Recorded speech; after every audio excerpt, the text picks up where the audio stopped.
Naka-alerto naman ang Philippine National Police para matiyak ang seguridad at kaayusan sa mga eskwelahan ngayong araw.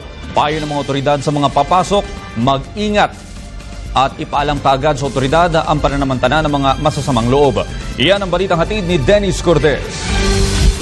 Tiniyak ng Philippine National Police ang seguridad sa mga pampublikong lugar at eskwelahan sa pagbubukas ng klase ngayong araw. Ayon sa ahensya, mahigit 18,000 police officers ang ide-deploy sa iba't ibang bahagi ng bansa.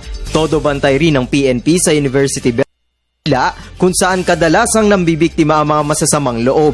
In Metro Manila alone, yung NCRPO is fielding 2,500 police personnel at the University Belt District of Manila and immediate vicinity of school.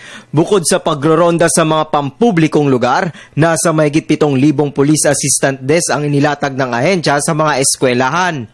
Paliwanag ng PNP, ito'y upang matulungan ang mga mag-aaral at maiwasan ang krimen sa lugar. Babala pa ng PNP, mag-ingat sa mga masasamang loob, lalo't posibleng samantalahin nila ang pagdagsa ng mga magbabalik eskwela. Kadalasan umanong kaso sa mga eskwela ng snatching, robbery hold-up, drug trafficking at pambubuli.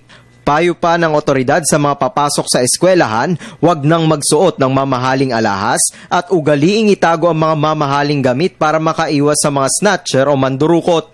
Yung mga through the, yung magpapatrol yung police, maglalakad na police doon ng foot namin, sila yung siyempre titingnan din ng wala mga inaagrabyadong mga doon, makikita nila kung may mga batang baka ginigipit ng mga hindi nakakapag-aral, yung mga tambay, kung tawagan, out of school. Nanawagan naman ang ahensya sa mga school administrators at mga magulang ng mga estudyante na patuloy na makipag-ugnayan sa otoridad para mabilis na maaksyonan ng krimen sa mga paaralan. Para sa Telebisyon ng Bayan, Dennis Cortez.